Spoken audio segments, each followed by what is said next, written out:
We thank you, O God, of heaven and on earth. We exalt you, Jesus. Thank you, Father. Hallelujah to you, Jesus. Oh, we proclaim that you are the Lord and you reign forever. So we worship you today. We proclaim that you are the Lord and you reign forever. So we lift your name on high.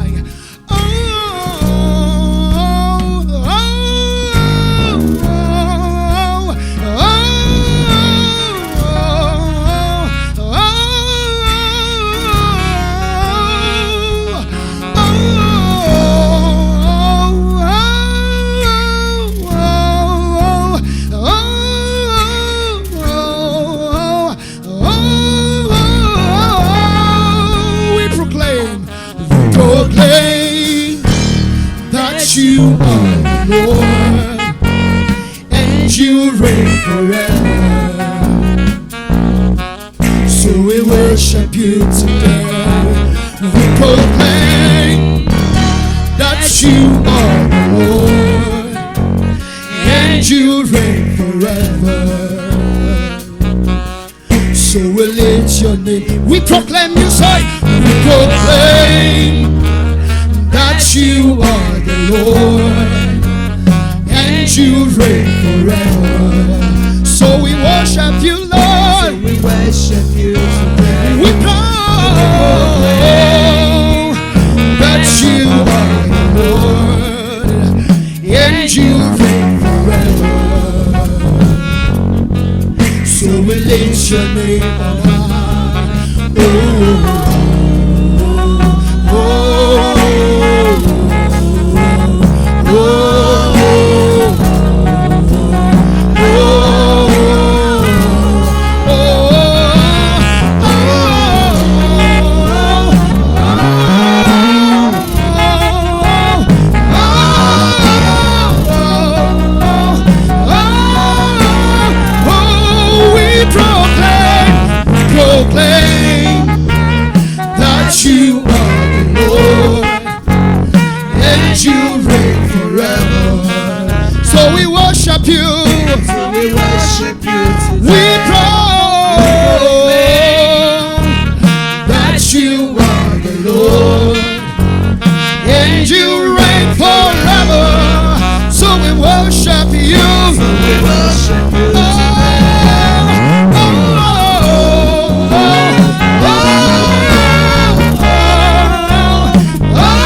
children, peace over the works of our hands.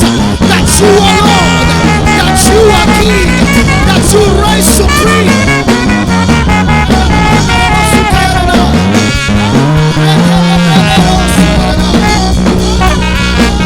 One more time.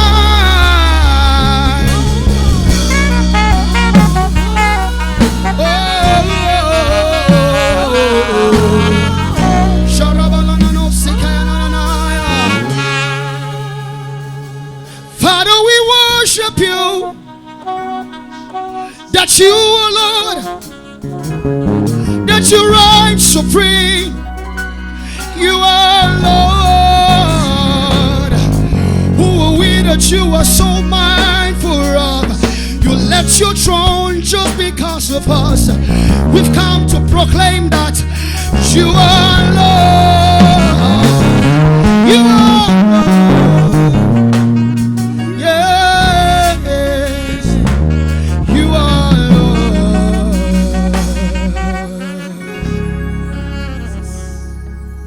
We proclaim that you are the Lord, and you reign forever. So we worship you today. We proclaim that you are the Lord, and you reign forever. So we'll lift your name on high. Come on, bless the name of the Lord Jesus. We lift your name on high. We lift your name on high. Above our circumstances, above the issues of life, that you are Lord. Let's rise to our feet, everybody. Just wave your right hand to the Lord. Just give the Lord a wave offering.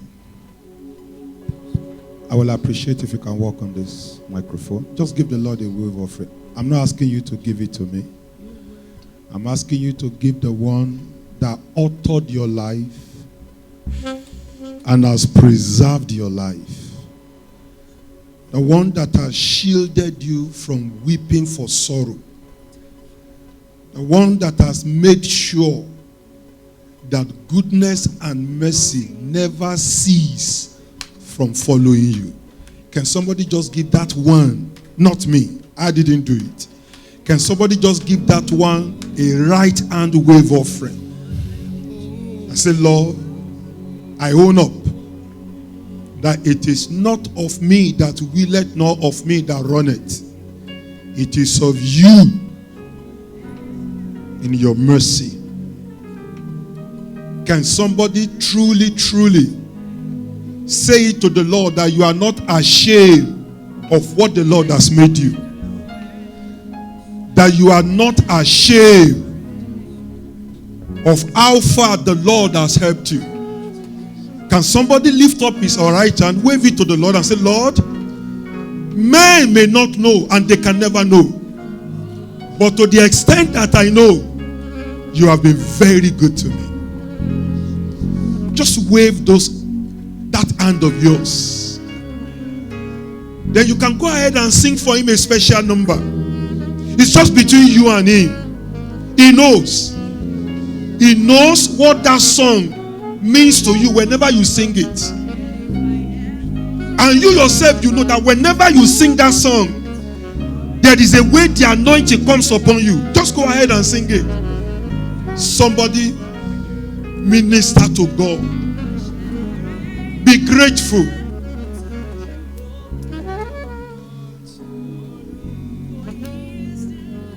Somebody bless the Lord.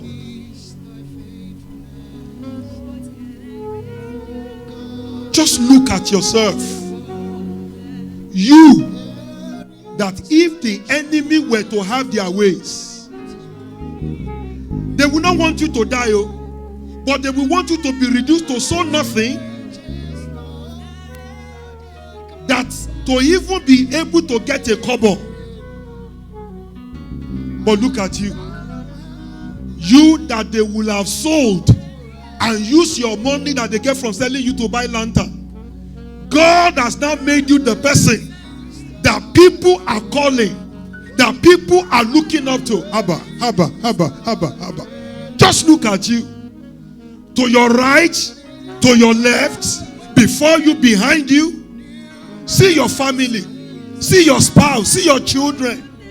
See your parents. See your sibling. Just look at the dress you are wearing. Look at the fact that you can open your mouth and speak. You can stand and you are standing. You can stand up from your house and you were able to make it to church. Abba, be grateful.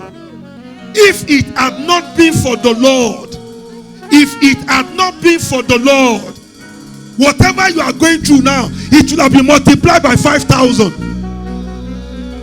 If the Lord had not kept watch over you, if the Lord had not been faithful to his word, if the Lord had not been who he is, the rod of the wicked will have been worse than this.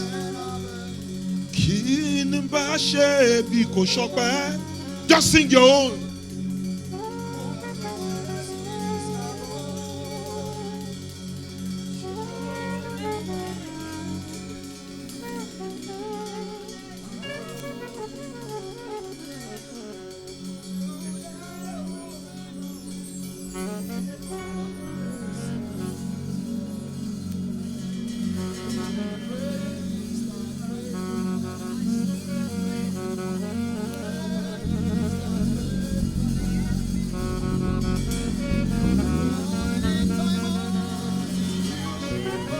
Come and join me, sing hallelujah. Anybody in the church? Jehovah Jireh has done me well. Anybody like that? Come and join me. I'd like to join you. So join me too. Jehovah Jireh has done me well. Come and join me. Hallelujah, Jehovah Jireh has done me well. Come and join me, sing hallelujah. Jehovah Jireh has done me well. Verily, verily, you are good. Verily, verily, you. I don't know about you. Verily, verily, you are good. It's all you are. Verily, verily, you are good. Verily, verily, you are good. Verily, verily, you are good. Jesus, you are good. Lo teacher, lo teacher, lo dara. Lo teacher, lo teacher, lo dara. Lo teacher, lo teacher, lo dara. Jesus, lo dara. Verily, verily, you are good. Verily, verily, you are good. Verily, verily, you are good. Jesus, you are good. Serve a God who never fails. I serve a God who never fails. Who never fails. Who never fails. Jesus never fails. Forevermore I serve a God who never fails. I serve a God who never fails. I serve a God who never fails. Who never fails.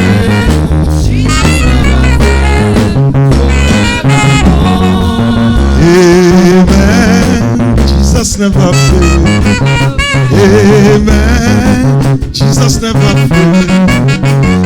Amen. Jesus never fails. Jesus never fails. Messiah never fails. Jesus never fails. Amen. Jesus never fails. Jesus never fails. Jesus never fails. Forevermore.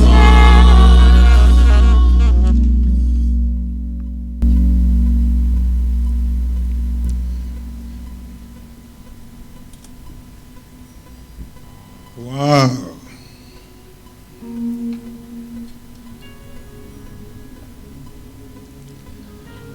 Just enjoy the stillness. Enjoy the presence of the Lord around you. Be still. Let the Lord minister to you. Don't think, don't talk, just be quiet. It's a beautiful thing to stand in God's presence and just be looking at God. Behold the Lord.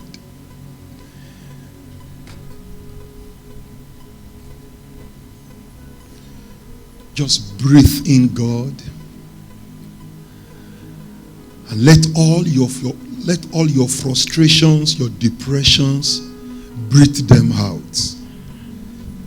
Just breathe in God. Hold that breath. Let the God Almighty that you breathed in just go through the whole of your system. Then release the breath and breathe out all your worries, your fears, your anxiety. The Egyptians that you saw coming here, they are no longer around you. You are just in the presence of God. Enjoy God. Can the choir help me with this Ron Kenoli song? I see the Lord.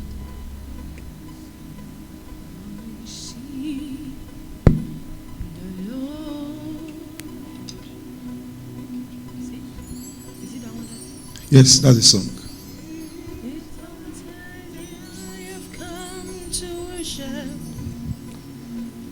The Lamb upon the throne who reigns forevermore. How many of you know it in the congregation? Anybody that knows that song? I see the Lord. I see the Lord. My eyes have seen the Lamb upon the throne who reigns forevermore.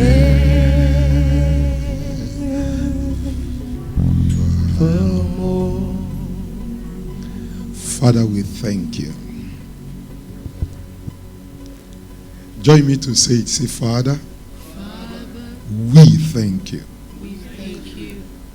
Thank you for life. Thank you for being till now. Thank you for battles won. Thank you for ongoing battles.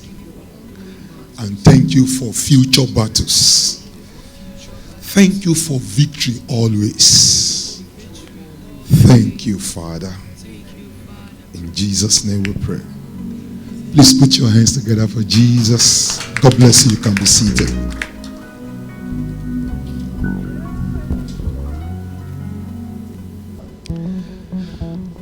This is the month of undeniable access. This morning, I want to look at it from another way. And so the topic for this morning's perception of that theme for this month is obstacles to accessing spiritual blessings. We want to look at obstacles, obstructions, hindrances, obstacles to accessing spiritual blessings. There is a question we are often asked, especially immediately after teenagehood, and even as adults.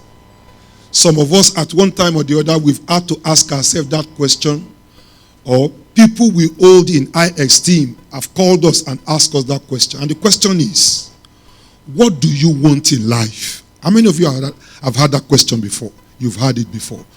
People have asked you, what do you want in life? I've asked myself that question too at one junction or the other. What do I want in life? Well, probably you've never really meditated on that question.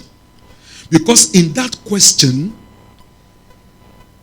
is the answer to how to answer it well. The question again is what? What do you want? You. What do you want? Where? In life. What that question is telling you is this. Whatever you want in life is in life. That's why the question is, what do you want in life? Because whatever you want in life is in life.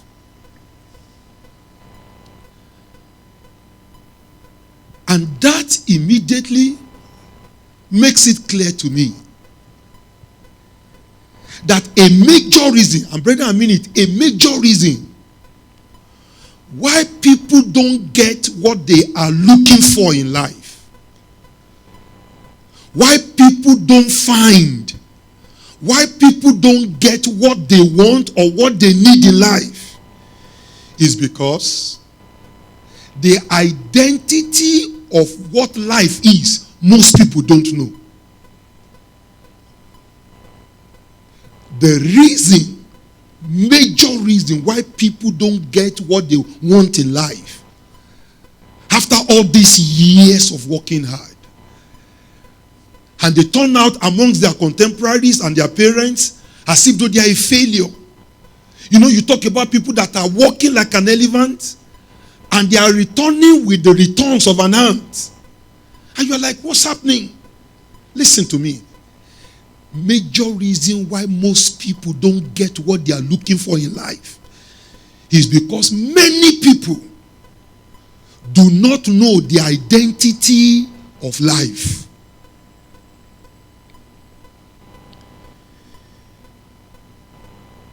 Do you know that a lot of people think money is life? They think making money is what life is all about. A lot of people think marriage is life. A lot of people think position is life. Listen to me, brethren. There is nothing in this world that is life. We are given life to live in this world. This world is a place where we are to live life. This world is not life. So there is nothing that is in this world. Money, position, marriage, title, that is not life. They are things in this world that are available to somebody that has life to enjoy.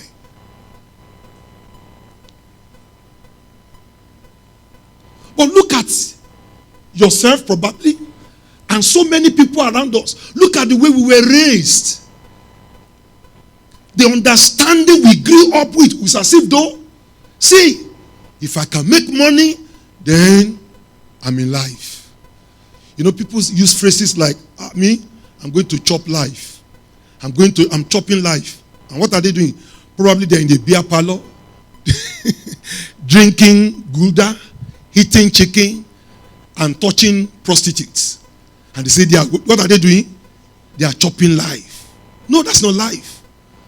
Somebody says, see, I traveled to Dubai and I went to chop life, thinking a place in the world is life. No.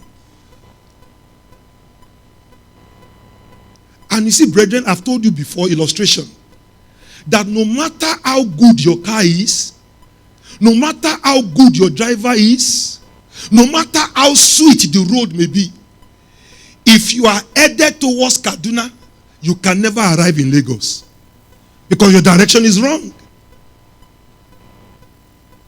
So the reason why people don't get to enjoy the blessings of life is because they don't know the identity of true life.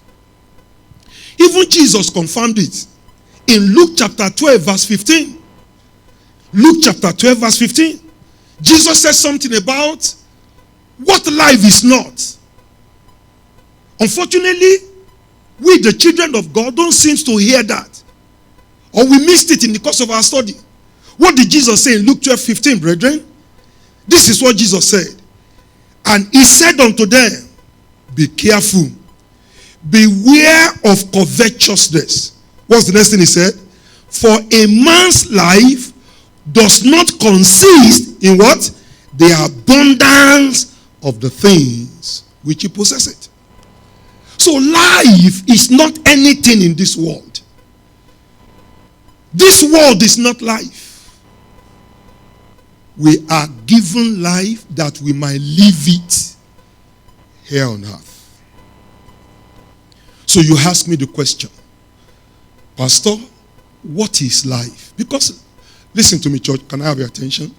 Until you know the identity of life, then you cannot assess the blessings in life. So that question, what do you want in life? Until you know life, if you want the thing in life, you will die with the want and never get it satisfied. So what is life? Because whatever you need in this life is in life.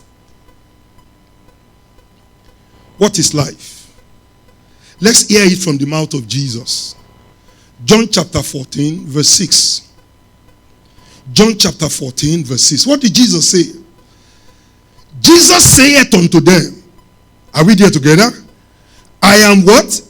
The way, the truth, and the life. Nobody comes to the Father except by me. So Jesus is life. And from that scripture, one of the things you should need in life, according to life, one of the things that a man that has life need is the presence of God. You need the presence of God. That is what you need. See, money is not what you need, it's the presence of God. You get the presence of God, money will pursue you. You get the presence of God, position will pursue you. Psalms 23 verse 6, what did he say? Goodness and mercy shall what? For how long? Of my life. Meaning, if I discover life and I get life, for the period that I have to live that life, anywhere I go, post me to Kutuwenji, the riches in Abuja will follow there because I'm there. Post me to a department that they call dry. From the day I resume in that department, every other department that they used to call juicy, the juice will flow towards me. Is somebody understanding me? See, what do you need in life? Number one is the presence of God. And the presence of God is accessible only when you have life. And who is life? Jesus is life.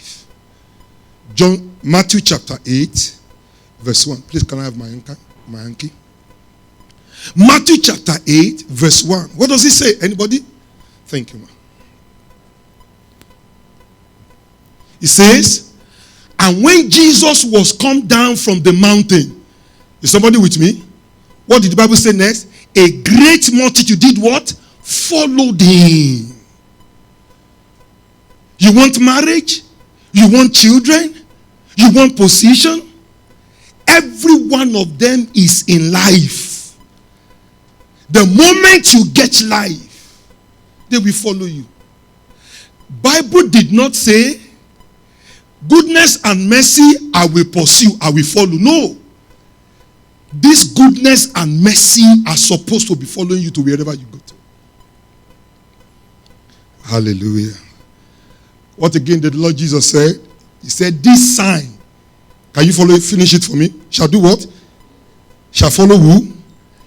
Them that believe. You know, during the morning service, the brother that spoke, Bro Collins, he used the story of the 10 lepers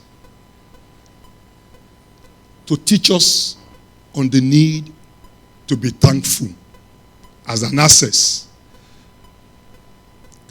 As he was teaching, I had in my spirit man that I should go and look at Jesus' comment about that man that came back to say thank you. So I went back and I read that Jesus said, go, for thy faith has what? Has made you. So for the first time, I said, God, I've read it before. He said, look at it again. So I looked at it again, and the young man was still preaching. And then the question popped out. The question was, see, I know the way God deals with me, maybe because I did engineering and science. Studying the scripture for me is a question and answer session. So I said, Lord, what is it? He said, see, ask yourself, what about that guy's action is faith? I've never asked that question before. Because Jesus said, it is his faith that has made him whole. Not will make you. Say your faith has what? So made and make. Which one is past? Which one is friend? Made, right? So he's talking about what has happened to him. And he's saying it is his faith that got it for him. So I was confused. Because it was 10 of them that came, right? And the 10 of them got healing, right? Only one came back. And Jesus is saying concerning the one that came back, that it is you that had faith. After all of them have got the miracle. I thought all of them had faith. And I said, no. Listen. The faith there that Jesus is talking about, I just saw it today as he was preaching, was that when that guy saw that he was healed, you remember that portion of the scripture? The Bible said when he saw that he was healed, he turned back to come and give thanks to Jesus, right? Now, look up, everybody. After Jesus has said, after they have contacted Jesus, what did Jesus tell the 10 of them to do? He said, go and show yourself to who? Now, where do they meet the priest? In the house of God, right? For that guy to have stopped amongst 10 and turned back, to come and do to Jesus what the other 9 are going to church to do. You know what Jesus is saying? Your belief that I am God is what got you this healing. Meaning, see, the same God that is in the temple, for you to have recognized that that same God is who I am, you are a blessed person. Listen to me, church. See, I'm telling you, what you need in life is the presence of God. If you can get yourself, like Jesus, to be the habitation of God, to be the residential address of God, if you can get yourself, if you can get your home, because some of us, the kind of thing that we buy and display in our houses can never make our house a dwelling place of God. Some of us, our offices, some of us, our cars. If you can get your space to become the residential address of God, number one, everything that has been contrary to God in your life will naturally step aside. Because darkness and light cannot coexist. Number two, Psalm 91. He that dwelleth in the secret place of the Most High God, what did the Bible say? Shall abide under the shadow of the Almighty God. And what will be his benefit? Protection. Henceforth, whatever is contrary to God, in any space you come to, 1,000 will die by it by your right, 10,000 will die by it by your left. What will happen to you? It will never come near you. Because you have discovered the identity of life and you have received it. Somebody say amen. So Jesus said, whatever you need in life is in life. Then the identity of life is Jesus. Not only Jesus said so that you not think he's blowing his trumpet. In John chapter 1 verse 4, John the baptizer also said it. What did he say of him? He said, in him was life. And the life was what? The light of man. Number one, you need the presence of God. That's what you need in life. Number two, you need the light of God. Light represents knowledge. The Bible says in John chapter 8, verse 32, it says, thou shalt know the truth, and the truth shall set you free. See, the greatest deliverance you can have is the deliverance by knowledge. You can read yourself into deliverance. Read your Bible. Understand who you are in Christ. See, read it until it becomes faith. When does a promise become faith? Listen, Pastor, when does a word of God become faith? You know when it becomes faith, sir? When it becomes something you can feel. Until you understand that scripture, until you have internalized that scripture to the extent that you can feel it. See, we are not saved by feeling, but our belief is confirmed by feeling. Is somebody understanding me? Faith cometh by, and the one, see, the second hearing is a feeling. The first hearing is knowledge. The second hearing is, so faith cometh by hearing and feeling. The moment you begin to feel it, you know that slang, I can feel you. What does that mean? As in, I understand, I'm in touch with you. The second thing you need in life is light. Look at this way. Luke chapter 17. It's the story of the woman with the issue of blood. You remember that lady? The Bible said for 12 years, this girl has sought for healing. And she had sought it. She thought it was in the world. She thought it was in National Hospital. She thought it's in that hospital in US. She thought, see, my wife and I was invited to a woman's dedication who said she has spent, that woman that has triplet at TCC, for quadruplet. I think she said she has spent about 20-something million naira. She's the wife of our honorable. She has spent 20-something million naira on IVF. She's done it uncountable number of times. And somebody say God. Somebody say God. And when she eventually gave up the last time and decided to sit down, see, help is available to those that are ready to rest. I'm telling you, in rest is your strength. How many of you know the meaning of the name Noah? Anybody? Noah means rest. And the Bible said Noah was the only one that found what? Grace in the eyes of the Lord. Rest in the finished work of Christ. We always locate grace. So she rested. Bumi is her name. I won't mention her husband's name because they are still in the house. And she rested. And when she rested, the Lord resumed work. And for the years and the money she spent, a conception took place. 1, 2, 3, 4. In one sweep, what she had waited on the Lord for in a marriage of close to 20 years, the Lord sorted it. That's why the Bible is true. That the journey of 1,000 years, God can walk it in a day. Somebody say amen. And for everyone that is hearing me, the Lord will bring to pass this week that which you have been up for years now in Jesus' name. So we have seen that the identity of true life is Jesus. In Matthew chapter 11 verse 28, that was why Jesus could boldly stand up and say unto you, sir, say, come unto me. Everyone that is laboring, thinking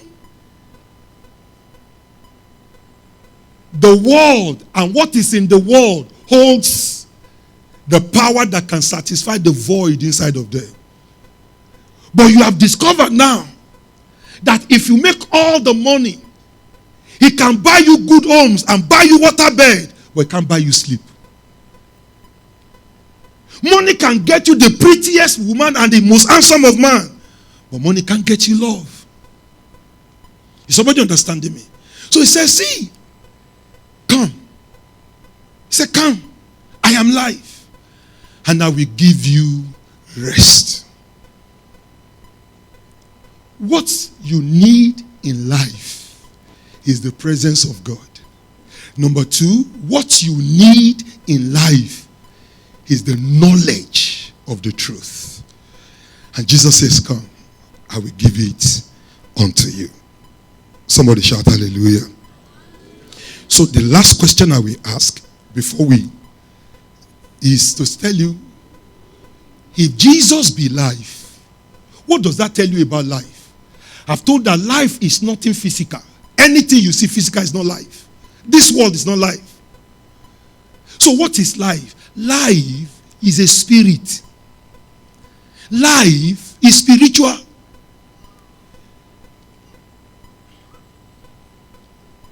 Life is spiritual. Why did I say so? Because Jesus said, the word that I speak to you, what are they? They are spirit and they are life. And then in John chapter 1 verse 14, the Bible said, and it became flesh. So life is a spirit. God is a spirit. They that have life, are they in whom is the Spirit of God. Acts chapter 1 verse 8. When you receive the Spirit of God, you receive power. Power for what? Power to get in this world any of the physical things you see in this world. Prior to Matthew chapter 8, when the multitude followed Jesus, there was Matthew chapter 4, where nobody was following Jesus. There was Matthew chapter 3, when nobody was following Jesus. But in the last verse of chapter 3, the Bible said heaven opened and the Spirit of God came upon Jesus, right? And that Spirit in chapter 4 of Matthew led Jesus into the wilderness. And after Jesus passed the temptation, the Bible said an angel came and ministered to Jesus. Then the Bible said, and Jesus left the wilderness in the power of the Spirit. From that point, multitude began to follow Jesus. Life is a spirit. And once you receive the Spirit of God, then you have everything that you need to get the good things of this life. So that brings me to my question. What is obstructing? What is denying me? Listen to my question. Father, what is denying me? It's inside of you. So why at this age? Now you are 40-something, now you are 30-something, now you are 50-something. That's your childhood dream. Why have you not experienced it? Even after you gave your life to Christ.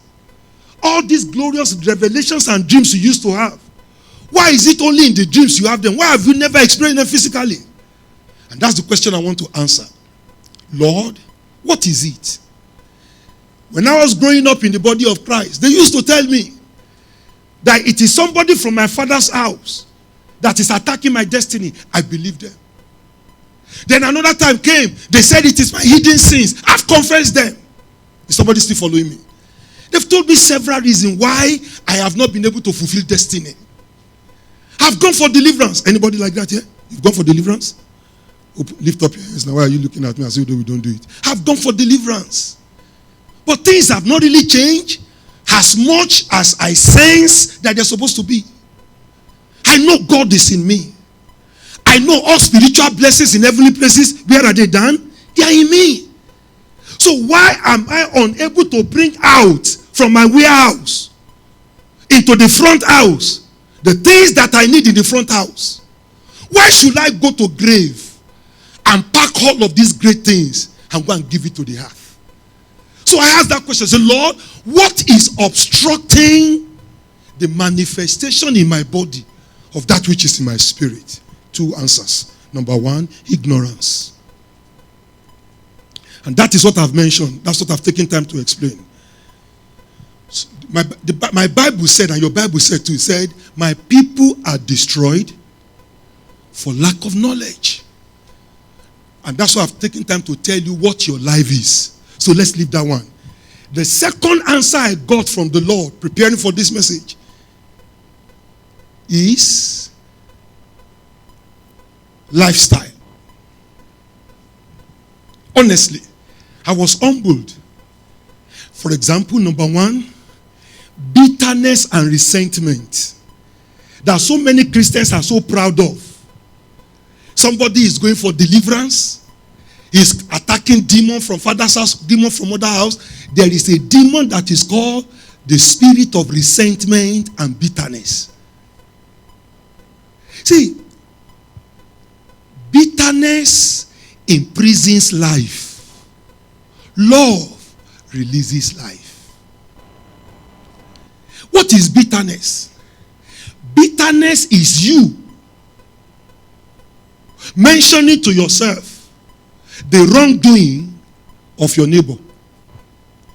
You are telling yourself, Sister Heno has done this, and this is what should happen. If not for this, if not for that. To be bitter is to be resentful of your neighbor. To be resentful of your neighbor is to be telling yourself the sin that your neighbor has done, that's committed. And to be telling yourself the kind of punishment you think he deserves. That's bitterness. Bitterness is what has kept your glory inside of you and never in your hand. Bitterness is why you still keep dreaming of greatness, but you have not stepped out of poverty. Bitterness is it. How do I know a bitter person?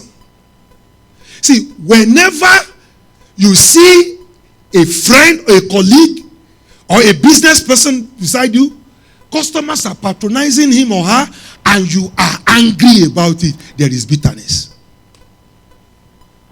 Whenever you see your fellow pastor or a neighboring church that is doing well, and you are grumbling and you are murmuring and the thing is peppering you, there is bitterness. See, whoever is bitter can never be better. You can never be better. Anybody that harbors bitterness, you can never be better. No matter how hard you work. I give you an example quickly. His name is Cain. He was a contemporary of Abel. Abel was given work. The call of God upon his life is to be a shepherd. And the call of God upon Cain was to be a farmer. But God, in his own wisdom, decided to smile first on Abel's labor, and decided to hold on Cain's labor. And Cain became bitter. And God saw it in his heart and said, Cain, be careful. Sin is lurking around you. His intention is to get you. If he gets you, it will be disastrous. He scorned the voice of the Lord. Because he has been convinced by a prophetess and a prophet that the reason why he is not yet married is because there is a power in her father's house that is delaying her. So he went for deliverance on the mountain. He went for deliverance in Redeem Camp. He went for deliverance in so many places. But nobody is talking about the bitterness in his heart. He scorned the word of the Lord.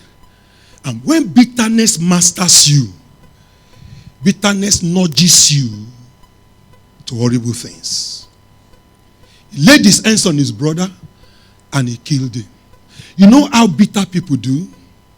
When they hear about the person that they have bitterness against, mind them, she's sleeping around. Who told you she's sleeping around? Don't mind them. It's a guy's girlfriend. Who told you? That church, don't mind them. I'm sure the pastor, see, who told you? And he went ahead and assassinated his brothers. Do you know how many people you assassinate with your mouth? Do you know how many people that you talk about them behind them very disparagingly? And you know what happened? Listen to me, everybody. Because Cain did that to Abel, Cain was shut out from the blessings of life. The Bible said God came to Cain and said, see, I put a mark on you. It is the mark of a force. Wherever the goodness of the land is, this thing will drive you away from it. Henceforth. It doesn't matter how hard you work, you will never find yourself where the ground is fertile. He said, number 2, Cain, you see this mark? The person that will be able to set you free, they will never come near you. He said, a vagabond you will be. He said, God, they will kill you. He said, no, nobody will kill you. Any opportunity to ever escape from laboring and never amounting to anything, you will never come near it. Listen. Bitterness, resentment, anger, jealousy, envy may be what has kept you in this status till now. Permit me to take just one and stop here. Another one is lack of self-control. Another problem that can stop you from manifesting is lack of self-control. You remember you remember Esau, don't you? Who is not hungry? See, you think I don't get tempted as your pastor? I like beautiful things. That's why I married my wife. She's a beautiful woman. But I know she's not the only beautiful woman in the world. So because I have a knack for beautiful things, you can be sure anytime I see a beautiful person, there is always a chemistry. But self-control. Self-control. The Bible says concerning a man that lacks self-control, it said, a man without self-control is like a city without walls. You know what that means? It's like a house whose doors and windows are opened. You cannot keep anything valuable in that house. Somebody or something will come and plunder it away. See, inside of you is greatness. This is your inability to tame your appetite. For some people, their lack of self-control is in the area of the opposite sex. For some people, their lack of self-control is in the area of their throat. They can't just control what they eat. Some people, their lack of self-control is in the area of communication. Whatever their eyes see, until their mouth says it, they are not at peace. Some people, their lack of self-control is in the area of entertainment. See, listen. There is greatness in you. But the reason why you have not been able to manifest it physically is because you lack self-control. Esau just needed to wait a little. Let their father come.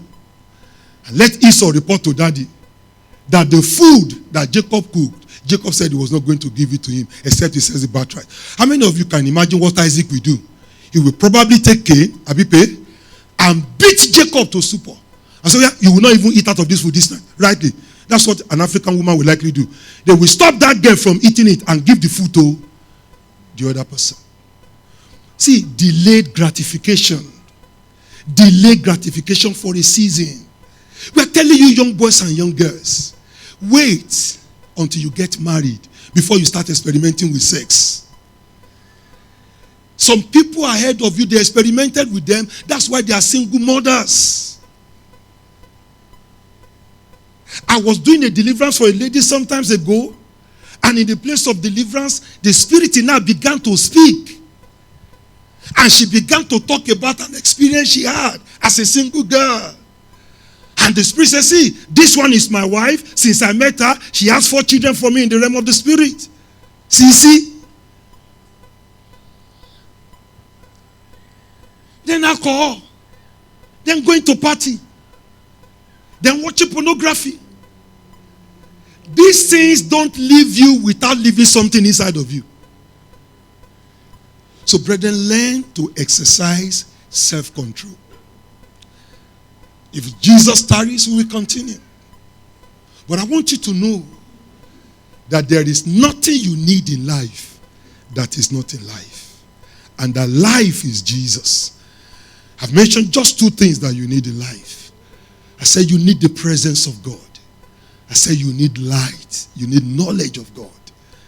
And I've told you, if you have light and presence, there is nothing in this world that will not be following you. And for those of you that have it, I've told you the reason why you are not seeing it is not because there is a demon in your father's house. That exists. But for most people, most Christians, the reason why we are not seeing blessing is because of these habits. Resentment and bitterness, jealousy and anger, and the lack of self-control. Let's bow our heads.